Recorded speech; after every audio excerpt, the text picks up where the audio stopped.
우리는 지난 시간 동안에 무겁고 엄중한 책임감을 느끼면서 하루하루를 보내고 있습니다. 마치 똑같은 뉴스를 보는 것과 같은 느낌으로 매일매일 새로운 소식이 들려질 때마다 충격과 많은 마음이 무거워지는 것을 지울 수 없습니다. 어찌 보면 국정농단, 국기문란이라고 하는 권력의 사유와 어찌 보면 우리가 듣고 싶지 않은 매일매일의 소식을 접할 때마다 우리 마음이 한없이 무너진다는 걸 느끼게 된다는 겁니다. 어찌 보면 지난 몇 달간의 시간은 우리에게 너무 큰 혼란과 혼돈을 경험하는 시기였다라고 할 수 있습니다. 어찌 보면 끝없는 양파 껍질이 나오는 것 같은 새로운 소식을 접할 때마다 우리는 무거운 책임감과 참담함을 거듭 경험하고 있습니다. 특별히 언론을 통해서 소개되고 있는 한 여인, 그 주변에 있었던 여러 명의 사람들의 그 많은 상황들을 접하게 되면서 무라카미 하루키의 소설을 빗대서 사람들은 상실의 시대가 아니라 순실의 시대라고 하는 자조적인 얘기를 우리가 듣고 있습니다. 만약 우리가 그 얘기를 들으면서 자조적으로 웃을 수만 없는 것이 우리들의 형편이고 우리들의 상황입니다. 우리가 직접 뽑은 대통령이 가장 낮은 지지율을 보이고 있다는 이 받아들이기 힘든 현실을 접하게 되면서 우리는 많은 질문 앞에 서게 된다는 것입니다. 게다가 설상가상으로 우리는 설마 했던 미국 대선에 트럼프의 당선이라고 하는 정말 예측할 수 없는 상황을 접하게 되면서 우리 민족의 장래는 그야말로 시계 제로의 상황에 놓여 있다고 하는 것이 솔직한 우리들의 심정일 것입니다. 어찌 보면 이와 같은 큰 혼란과 혼돈을 맞이하게 되면서 지금처럼 미래를 예단하거나 예측하기가 참 어려운 시대적 상황 가운데 과연 우리 그리스도인들은 어떠한 태도를 취하는 게 맞겠느냐는 겁니다. 과연 이와 같은 시대 속에서 하나님은 우리들에게 무엇을 말씀하시기를 원하시는가라고 하는 질문을 거듭 하나님께 올리게 됩니다. 그래서 혹자는 우리 대한민국의 이와 같은 상황을 구약시대의 사사시대와 같다라고 얘기하는 분들이 참 많습니다. 지금의 시대야말로 영적인 무질서의 극치를 달렸던 사사시대와 같다라고 말씀하는 분들이 너무 많습니다. 그러면 과연 사사시대가 어떠했길래 많은 분들이 지금의 시대를 사사시대로 비유할까 생각해 보게 됩니다. 사사시대는 직접적으로 시기적으로 보게 되면 여호수아의 사후 이후에 사울왕이 등극하기 전까지의 시대적으로 약 350년간의 시간을 지칭하고 있습니다. 그런데 이 시기는 단순하게 물리적인 시간뿐만이 아니라 그 시간은 이스라엘 민족에게 가장 큰 과도기였고 중간기였고 전환기의 시간이었습니다. 말 그대로 영적인 질서와 권위가 무너진 혼돈과 혼란의 극치를 달리는 그 시대였다라고 하는 겁니다. 가장 가깝게는 우리가 구한말에 우리가 접했던 우리나라의 상황을 생각해 볼 수 있습니다. 온갖 세도 정치로 말미암아 민생이 도탄에 빠지게 되었고 일본과 서구 열강의 침략으로 말미암아 우리의 국가가 큰 위기를 경험했던 상황을 우리는 충분히 느껴보았습니다. 멀게는 우리가 고려 말의 상황이 바로 지금의 시대와 너무나 유사하다는 느낌을 지울 수 없습니다. 고려 말에 정중부의 난으로 말미암아 무인들이 정권을 탈취하고 난 이후에 최씨 4대로 인해서 소위 말하는 무신 정권이 도래하게 되었고 약 100년간의 통치가 시작되게 되었고 그로 인해서 파급되어진 그 이후에 바로 원나라의 침입으로 말미암아 국가의 기본적인 틀이 와해가 되게 되었습니다. 그와 같은 국가적인 큰 위기 상황 가운데서도 그 나라의 고려의 왕들은 원나라의 충성을 맹세하기 위해서 고려 왕들은 다 충자를 썼다라고 합니다. 고려 왕조가 아니라 고려 왕실이 아니라 그 원나라에게 충성을 맹세한다는 의미를 담고 있습니다. 그와 같은 국가적인 위기와 혼돈의 시기 가운데에서도 권력과 부를 쟁취한 사람들이 있었다라고 합니다. 그들은 그들의 통치의 기반을, 권력의 기반을 농장이라고 하는 거대한 토지로 말미암아 그들의 영향력을 확대하게 되었습니다. 여러분, 농장이라고 하니까 우리는 늘 떠오르는 게 주말 농장처럼 생각되지만 그렇지 않습니다. 농장은요, 당시에 산과 산, 강과 강을 영토로 구분할 만큼 엄청난 대토지를 소유한 자들이 있었습니다. 그들 우리가 권문세족, 견문세가라고 부릅니다. 이와 같은 국가적인 위기 상황 가운데 새로운 시대적 상황 가운데 이 시대를 변혁시켜야 된다고 하는 사람들이 등장하게 되었고 우리는 그들을 신진사대부, 신흥사대부라고 부르게 되었습니다. 그들 안에도 우리는 두 가지 흐름으로 나뉘어졌다는 걸 알 수 있습니다. 상대적으로 온건파와 강경파인데 온건파의 입장은 보다도 고려 사회 자체를 내부적으로 점진적으로 개혁하고자 하는 입장을 가진 사람들이 온건파였는데 보다도 강경한 사람들은 아예 이제는 새로운 왕조를 주창해야 된다는 입장을 견지하게 되었습니다. 그래서 이제는 고려 왕실의 성이었던 왕씨 대신에 새로운 이씨 왕조로의 이 세력의 변혁을 꿈꿨고 그것을 바로 역성혁명이라고 불렀습니다. 바로 바꿀 역자, 성자를 써서 임금의 성을 바꿔야 된다라고 하는 입장을 취하게 되었습니다. 그만큼 과격한 입장이 당시에는 당연하게 여겨질 만큼 고려사회의 부패와 피폐한 상황을 우리는 이미 과거의 전례 가운데 경험했습니다. 마치 우리가 사사기의 모습을 통해서 우리는 과거의 우리의 상황을 보는 것과 같습니다. 특별히 사사시대를 일컬어 성경은 뭐라고 얘기하냐면 사람들이 각기 자기 소견에 자기 생각에 옳은 대로 행하였다라고 말씀하고 있습니다. 옳고 그름에 대한 분별과 판단을 하기 힘든 시대가 바로 사사시대였습니다. 소위 말하는 백가쟁명의 시대라고 할 수 있습니다. 그와 같은 이 사사기 시대의 영적인 혼란의 근원은 이미 그들이 갖고 있었던 원죄로부터 배태된 것이었습니다. 특별히 하나님께서 이스라엘 백성들에게 가나안 땅에 들어간 이후에 그들은 하나님의 명령에 따라 이 가나안 땅을 하나하나 점령해 가면서 이 땅을 토지를 그들이 확보해 가는 그런 이 과업을 그들이 수행하게 되었습니다. 근데 하나님께서 이스라엘 백성들에게 요구하신 것은 뭐냐면 그 모든 토지를 다 정복하라는 것이었습니다. 그리고 그 땅에 있는 모든 백성을 다 몰아내도록 말씀하셨습니다. 왜냐하면 이미 그 가나안 땅에 터를 잡고 있었던 그 이방민들은 단순히 그들이 토지만을 소유하고 있었던 것이 아니라 그곳에 있던 사람들은 그들의 문화와 가치와 그들의 신앙관을 가지고 있었기 때문에 새롭게 유입되어지게 되는 이 이스라엘 사람들은 필연적으로 가나안 종교로부터 영향을 받을 것을 하나님이 아셨던 터라 그 모든 땅을 다 정복하고 그 모든 민족을 다 몰아내라고 말씀하셨지만 이스라엘 민족은 이제 더 이상 그들이 그 말씀을 받아들이지 않게 됩니다. 왜냐하면 그게 너무 힘에 붙인 것이었습니다. 가능하면 이제 그곳에 만족하고 싶어 했습니다. 여기가 조사원이라고 하는 생각을 가지면서 그들은 더 이상 그들이 해야 될 사명과 책임을 다하지 않게 되었다라고 하는 겁니다. 근데 우리가 분명히 아는 것은 역사적으로 보게 되면 하나님께서 우리에게 많은 암시를 주시는데 우리가 어떤 과거와의 단절, 끊어야 될 것을 내가 끊지 않게 될 때는 그것이 필연적으로 우리의 삶에 큰 영향을 끼친다는 것을 하나님이 변함없이 말씀하실 때가 많습니다. 내가 그것을 깨닫게 하시고 알게 하시고 그것과의 분명히 단절을 하나님이 분명히 말씀하시는데 내가 그것과의 단절을 하지 않게 되면 반드시 그것이 나에게 족쇄가 되고 올가미가 된다는 것을 하나님은 변함없이 말씀하신다는 것이었는데 이스라엘 민족은 그것을 귀담아 듣지 않게 되었습니다. 제가 예전에 지방에서 사역할 때 어떤 한 형제가 있었는데 이 친구는 지방 신학교에 다니는 형제였습니다.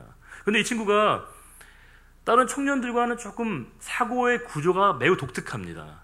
그러니까 얘기를 하면 얘기가 잘 안 통하고 굉장히 다른 형제 자매들과 딴 소리를 너무 많이 하는 거예요. 우리가 전문적인 용어로 4차원이라고 얘기하죠. 4차원적인 사고와 행동을 하는 친구인데 이 친구가 항상 청년부와 자매들과 모임 가운데 좀 돌발적인 반언을 해서 늘 우리에게 좀 우려를 사는 친구였는데 이 친구가 신학생이었거든요. 이 친구가 그러는 겁니다. 갑자기 본인이 전도에 대한 사명을 갖게 되었다고. 그러면서 그 동네 주변에 있는 유흥업소에 가서 말씀을 전해야 된다는 사명감을 받았다는 거예요. 그러면서 점점 주변에 있는 그 유흥업소를 다니기 시작하는 겁니다. 그리고 점점 많은 술집에 일하고 있는 분들과 관계를 맺으면서 복음을 전한다는 그 미명하에 계속 다니는 거예요. 근데 안타까운 건 뭐냐면 그 친구가 시간이 점점 지나면서 교회보다는 자꾸 그곳으로 가기 시작했다는 겁니다. 주님이 좀 달라졌어요. 교회의 주님이 아니라 그곳에 계신 주님을 만나게 되었다는 겁니다. 사실 저희가 몇 번 그 친구한테 좀 끊으라고 그렇게 하지 말라고 얘기했는데 그 친구는 그 말을 귀담아 듣지 않았습니다. 나를 뭘로 보냐라고 그 친구가 얘기했는데 그 누구도 자기 자신을 장담할 수 없는 게 인간의 모습이 아니겠습니까? 제가 전전교회에서 한 청년이 있었는데 이 친구는 국내 또 대표적인 굴지의 기업에서 일하고 있는 형제였습니다. 근데 이 친구가 이제 정말 외모도 그렇고 또 신앙도 그렇고 실력도 그렇고 모든 면에서 빠지는 게 전혀 없는 형제인데 이 친구가 좀 결혼이 좀 많이 늦었습니다. 그래서 많은 주변에 있는 분들이 좀 우려를 했는데 다행스럽게 어느 한 자매를 만나게 되어서 교제가 시작됐다는 얘기가 들려오게 되었습니다. 근데 이 자매는 국내 어떤 유명한 대학원에 다니면서 또 그 학교의 직원으로 일하고 있는 친구였습니다. 선남선녀의 만남이다 생각했는데 얼마 지나지 않아서 두 사람이 깨어졌다는 얘기가 들리는 겁니다. 이 친구가 저한테 찾아와서 얘기를 하는데 자초지종을 들어보니까 이렇습니다. 그 자매는 교회를 잘 안 다니는 친구입니다. 말 그대로 신앙이 좀 없는 친구였습니다. 이 형제의 마음속에는 믿지 않는 친구니까 본인이 가서 전도하고 구원을 시키려고 하는 마음과 생각을 가졌는데 대화를 하고 교제를 하고 연애를 하다 보니까 생각의 근본적인 차이가 너무 크다는 거였습니다. 예컨대 이 친구는 당연히 하나님 앞에 예물을 드리고 헌금을 드리고 또 당연히 11조를 해야 된다고 생각하는데 이 자매는 당연히 하지 말아야 된다고 하는 겁니다. 똑같이 당연인데 당연히가 너무나 큰 충돌과 상충을 보여서 이 접점을 찾기가 너무 힘들어서 결국엔 헤어지게 되었다는 얘기를 합니다. 가끔 형제와 자매들이 결혼 전에 저한테 상담할 때 목사님 제가 믿지 않는 형제와 자매를 만나도 되겠습니다 라고 물어볼 때마다 제일 난감합니다. 제 마음속으로는 알아서 해 라고 얘기하고 싶은데 그게 쉽지가 않거든요. 그런데 나름대로 제가 뭔가 조언을 해줄 때마다 어려워지는 얘기는 뭐냐면 물론 가장 이상적인 건 믿지 않는 형제와 자매를 만나서 구원을 시키고 함께 우리가 신앙생활을 하게 하는 게 가장 이상적이지만 생각보단 그게 녹록하지 않을 때가 많다는 겁니다. 왜냐하면 내가 특별한 비장한 사명감과 의지가 없게 되면요 상대방을 바꾼다는 건 거의 불가능에 가까울 때가 많습니다. 그래서 실은 우리가 상대방을 변화시키려고 하다가 변화를 못 시키면요 내가 동화가 되는 일들이 적지 않게 있다는 겁니다. 하나님께서 이스라엘 백성들의 형편과 상황을 아셨습니다. 그들은 지금 출애굽한 이후에 광야 시간을 통해서 많은 어려움을 겪었지만 많은 경험을 했지만 그럼에도 불구하고 그들이 신학적인 정체성이 아직 약하다고 생각하셨던 하나님께서 이제는 가나안의 땅에 들어가서 이방 민족들과 관계를 끊으라고 말씀하셨지만 그들은 그렇게 하지 않았기 때문에 그것이 그들에게 큰 위기를 자초하게 되었던 것이고 그 시대적인 배경이 바로 이 사사시대의 이야기였다고 하는 겁니다. 제가 예전에 이 사사기로 말씀을 설교한 적이 있습니다. 그때 제가 사사기로 설교했을 때 제 설교의 제목은 뭐냐면 한 단어였습니다. 뭐냐면 제목이요? 또 라고 하는 제목이었습니다. 왜냐하면 여러분들이 사사기를 읽어보신 분들은 아시겠지만 사사기는 놀랍게도 그 구조적인 패턴이 동일하게 반복이 되고 있습니다. 마치 앞의 이야기를 뒤에 똑같이 보는 것과 같은 데자뷰를 보는 것 같은 느낌이 들 때가 있습니다. 예컨대 이스라엘 백성들이 하나님 앞에 범죄하게 됩니다. 근데 그것에 대해서 하나님 이방을 통해서 징계하시고 심판하실 때 백성들이 하나님 앞에 절규하면서 탄식하면서 회개하게 되고 그들이 또 사사를 통해서 그들을 구원하시고 그들에게 평화가 오고 다시 범죄하고 또 이방을 통해서 징계를 하고 또 그들이 회개하고 또 구원하시고 이 얘기가 계속 반복이 되고 있습니다. 그래서 사사기에 제일 많이 나오는 단어가 뭐냐면요 또라고 하는 단어입니다.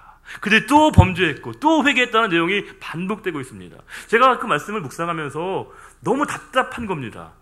아니 이거 너무 심한 것 아니냐는 생각이 들었습니다. 왜냐하면 그렇게까지 하나님이 수없이 많은 과거의 경험을 통해서 그들에게 알게 하시고 그들에게 깨닫게 하셨지만 그들이 알지 못하는 겁니다. 그들이 배은방독한 행동을 하고 있는 것에 대해서 사실 마음이 굉장히 무거워졌는데 문제는 그게 남의 모습이 아니었다는 겁니다. 그들의 모습은 실상은 바로 제 모습이었다는 겁니다. 그들을 통해서 저는 제 자신의 모습을 보게 되었고 그 모습이야말로 제 자신의 자화상일 때가 많았습니다. 여러분 우리가 하나님이 우리에게 얼마나 변함없이 은혜를 주십니까? 하나님이 우리에게 얼마나 많은 깨달음과 얼마나 많은 자비하심과 은총을 주시지만 우리의 문제는 그것을 손쉽게 잊어버리게 되고 과거의 삶으로 우리가 돌아가게 될 때가 너무 많습니다. 또 은혜를 주셨지만 또 우리에게 예배를 허락하셨지만 또 범죄하게 되고 또 과거의 삶으로 돌아가는 우리의 모습이 너무나 안타깝다는 겁니다. 우리가 요한복음 8장에 보시게 되면 현장에서 간음하다가 잡힌 한 여인에 관한 말씀이 나옵니다. 그 여인에 대해서 사람들이 다 살기에 가득 차게 됩니다. 왜냐하면 현장에서 간음한 여인은 어떻게 돼요? 현행범이거든요. 현행범 어떻게 됩니까? 유대인의 율법에 따르게 되면 돌로 치게 되어 있습니다. 이게 율법이었습니다. 그때 이 일촉즉발의 상황 가운데 예수님께서 한 말씀 하시죠. 뭐라고 해요? 너희 중에 죄 없는 자가 먼저 치라고 말씀하십니다. 그 말에 여러분 굉장히 중요한 말씀이 있습니다. 그 예수님 말씀하신 다음에 뭐라고 나오냐면 그들이 양심의 가책을 느껴서 하나둘씩 그 자리를 떠났다고 되어 있습니다. 저는 오히려 그 말씀을 통해서 큰 위로를 받습니다. 왜냐하면 당시의 사람들은 예수님이 말씀하실 때 죄책감과 죄의식을 양심의 가책을 느꼈다는 거예요. 근데 오늘 우리들의 시대의 비극은 뭐냐면요, 사람들이 죄를 별로 그렇게 중요하지 않게 여기고 있다는 겁니다. 죄책감이 점점 사라지고 있는 시대를 우리가 살아가고 있습니다. 죄도 무서운 것이지만 더 우리에게 우려스러운 건 죄책감과 죄의식을 갖지 못하게 되고 그것이 죄로 죄를 인정하지 않게 되는 이 사사기 시대의 비극을 우리가 살아가고 있다고 하는 겁니다. C.S. 루이스가 대단히 중요한 통찰력을 우리에게 말씀한 적이 있는데, 우리 중에 어느 정도 악하고 어느 정도 죄인인 사람은 자기가 죄인이고 악하다는 걸 인정하지만 완전히 악한 사람은 자기가 옳다고 믿는다고 얘기했습니다. 양심의 화인을 맞게 되면 죄가 죄인지로 구분하지 못하는 상황을 맞이하게 되는 것인데, 그것이 바로 이 사사기 시대의 비극이었다고 하는 겁니다. 우리가 사사 시대에 활동하고 있던 이 사사들의 면면을 보게 되면 사사들은 그 직이 자기의 아들들과 다음 세대에게 이것이 계승되지 않습니다. 국가의 위기와 어려움의 상황을 해결하는 임시 지도자에 불과했습니다. 그런데 그들이 국가적인 위기 상황 가운데 그것을 극복하는 하나님이 세우신 지도자들인데, 그들의 면면을 보게 되면 우리에게 참 퀘스천 마크가 떠오를 때가 있습니다. 왜냐하면 그 중에 한 명이 바로 에훗이라고 하는 이 사사인데, 에훗은 별명이 뭐냐면요, 왼손잡이라고 되어 있습니다. 지금은 왼손잡이 전혀 문제가 안 됩니다. 지금 오히려 왼손잡이가 훨씬 더 기능적으로 또 운동신경이 탁월하다고 우리가 증명되고 있는데, 당시에는 이 방향이라고 하는 것이 위치뿐만이 아니라 그것이 종교적인 의미를 함축하고 있었거든요. 왼손잡이는 지도자가 될 수 있는 사람이 아닙니다. 이미 결격 사유가 있는데 그가 바로 사사로 위촉되게 되고 쓰임받게 되었다는 겁니다. 게다가 드보라 누굽니까? 여인입니다. 지금은 여러분 그렇지 않죠. 지금은 여인 천하이고 여성 상위 시대인데 당시는 그렇지 않았거든요. 당시에는 여성이 지도력을 발휘하는 건 거의 불가능에 가까웠는데, 드보라는 하나님의 발탁함을 받아서 민족의 위기를 해결하는 지도자로 사사로 세움받게 됐다는 겁니다. 바락은 더 황당합니다. 바락은요, 한 게 없어요. 오직 드보라 치맛자락만 닦고 따라갔던 사람이 바로 바락이었다는 겁니다. 게다가 여러분, 우리 기드온 하면 떠오르는 말이 뭐죠? 기드온? 용사, 300용사입니다. 그런데 기드온의 삶을 보게 되면 도저히 그는 용사라는 이름을 붙이기가 민망할 때가 많습니다. 왜냐하면 하나님이 기드온에게 그 바알과 아세라 우상을 회파하라고 하셨는데, 이 사람이 어떻게 행동하냐면 그 말씀을 들었음에도 불구하고 사람들의 평가와 시선이 두려워서 언제요? 야심한 밤에 가서 그 일들을 감행하게 됩니다. 그만큼 굉장히 비겁하고 소심한 사람이었습니다. 게다가요, 더 놀라운 건 하나님이 그를 지명하시고 사사로 세우시는데 하나님의 소명의 자리 가운데 그것을 받아들이지 못합니다. 2번이나 하나님을 시험합니다. 하나님을 검증하려고 합니다. 그 어찌 보면 이해할 수 없는 이 기드온의 모습은 용사다운 모습은 아니었다는 겁니다. 입다, 더 가관입니다. 입다, 입은 입이 아니거든요. 근데 진짜 입방정 때문에 문제가 된다는 겁니다. 왜냐하면 그가 전쟁에 이기고 나면 맨 먼저 나오는 사람을 인신공양하겠다라고 하는 쓸데없는 서원을 해서 그녀의 딸을 비참한 삶으로 마감하게 했던 사람이 바로 입다였던 겁니다. 삼손은 어떻습니까? 삼손은 그야말로 최고의 능력을 가지고 있는 사람이었는데 그의 말년은 호색한으로 말미암아 비참한 생을 살았던 사람입니다. 그들의 면면을 보게 되면 너무 아쉽습니다. 지도자로 쓰임받긴 너무너무 함량 미달인 사람들이 다 사사로 쓰임받았다는 겁니다. 그러면 도대체 하나님이 이 사람들을 쓰시는 이유가 무엇인가라고 하는 근본적인 질문을 하게 된다는 겁니다. 우리는 이 사사들의 그 연약한 모습을 통해서 우리에게 주시는 하나님의 음성을 듣게 됩니다. 그것은 하나님께서 그들의 능력이 그 문제와 국가적인 위기 상황을 해결하는 것은 절대 아니었다는 겁니다. 그들과 함께 하셨고, 더 나아가서 이스라엘 민족 전체를 붙드시고 함께 하셨던 그 하나님이 그 모든 난관과 상황을, 위기를, 국가의 모든 어려운 상황들을 극복하게 하셨다는 걸 우리들에게 알게 하신다는 겁니다. 그들에게 능력이 비롯된 것이 아니라 그들 뒤에 계셨던 하나님이 우리에게 시선을 맞추도록 우리에게 말씀하신 겁니다. 우리가 이 국가적인 위기와 같은 상황을 만날 때, 국난에 버금가는 이와 같은 상황을 만나게 될 때 많은 사람들이 걱정과 염려로 차 있습니다. 게다가 전혀 우리가 예상하지 않았던 저 미국 대선 결과까지 겹쳐지게 되면서 이 국내에 많은 외환을 겪게 되면서 과연 우리의 해결책은 뭔가, 우리는 과연 무엇을 해야 되는가라고 하는 근본적인 질문하는 분들이 많습니다. 이때야말로 우리 성도들이 기도할 때다라고 얘기하면 많은 분들이 거기에 대해서 오히려 반감을 갖습니다. 물론 이해가 됩니다. 우리가 기도하면서 아무것도 하지 않게 되면요, 기도한다는 건 가장 비겁하고 소극적인 반응과 태도일 수 있습니다. 그런데 기도하면서 시작하게 되는 그 일이야말로 하나님이 도우시는 하나님의 능력의 근원이 된다는 겁니다. 우리 스스로 기도하면서도 하나님의 능력을 신뢰하지 못할 때가 적지 않게 있습니다. 물론 우리는 약하죠. 우리는 부족하고 우리는 나약합니다. 그러나 우리의 작은 힘이 뭉쳐지고 하나가 되어지게 될 때 교회를 통해서, 성도들을 통해서 역사하시는 하나님의 능력을 우리가 생생하게 고백하고 증언하도록 하나님이 우리를 이 자리에 세우시고 이 예배 자리에 하나님 우리를 부르셨다라고 하는 겁니다. 우리가 이 사사기를 보게 되면 메이저급의 사사가 있고요, 마이너급의 사사가 있습니다.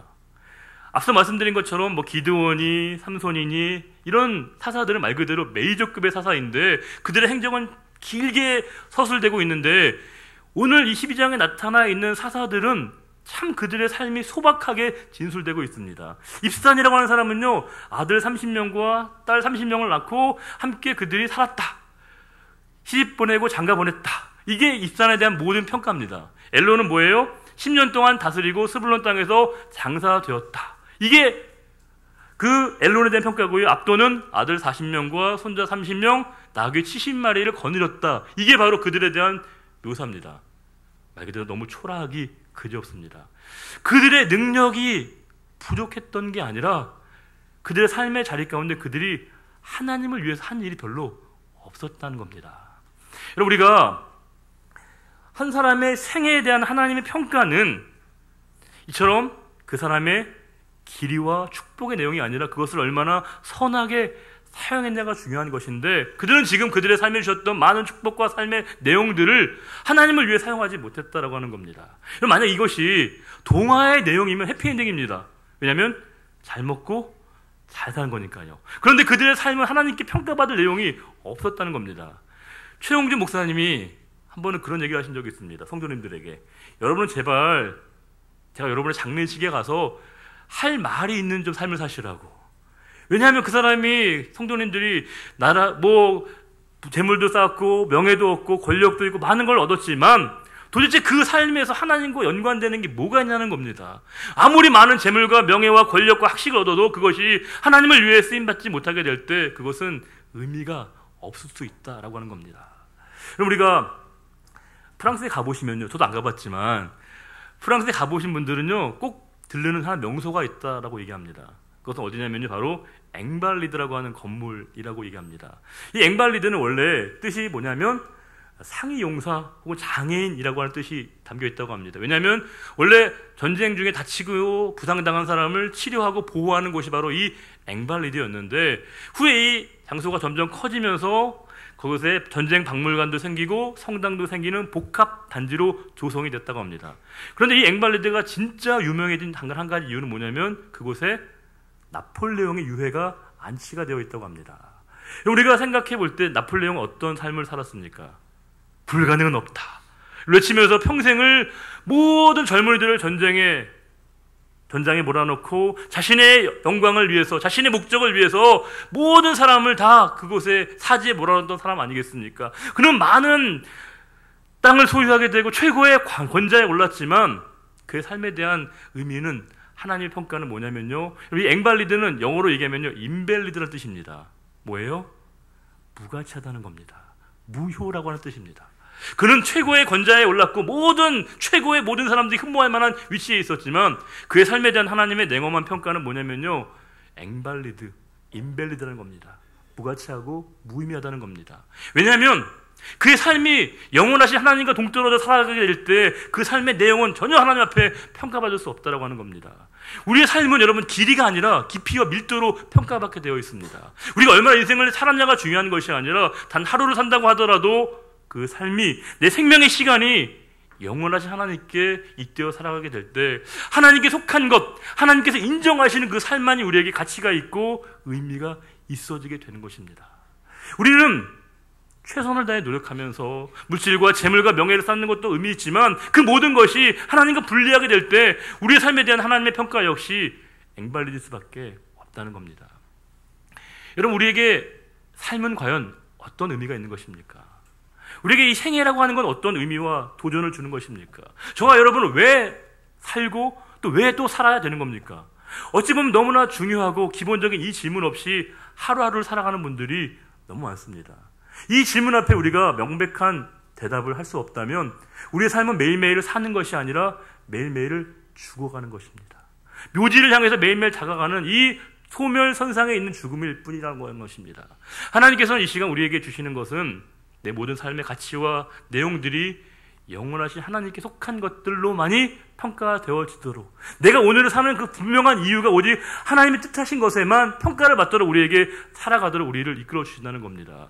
우리가 이 사사기를 보게 되면 다른 사사들도요, 면면을 보게 되면 실망스럽게 그지없습니다. 나약하고 연약하고 부족한 그 연약한 사람들임에도 불구하고 하나님이 그들에게 하나님의 일을 맡기셨습니다. 놀라운 건 하나님께서 하나님의 사람을 맡기시고 세우실 때 하나님의 인선 기준이 좀 남다른 부분이 있습니다. 고린도전서 한번 우리가 1장을 보시게 되면 이런 말씀이 있습니다. 고린도전서 1장 26절부터 31절인데 자막을 같이 한번 읽어보겠습니다.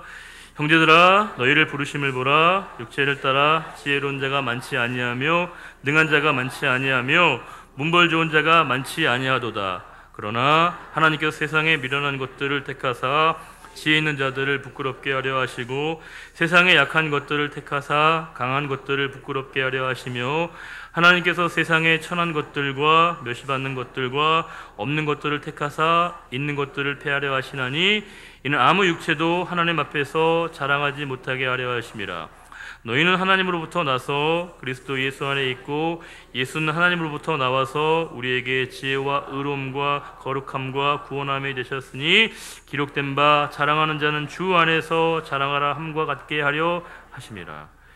우리가 볼 때는 신뢰할 수 없는 사람, 허점과 부족함이 많음에도 불구하고 하나님은 역설적으로 그 연약한 자들로 말미암아 하나님의 위대하심 우리에게 보게 하신다는 겁니다.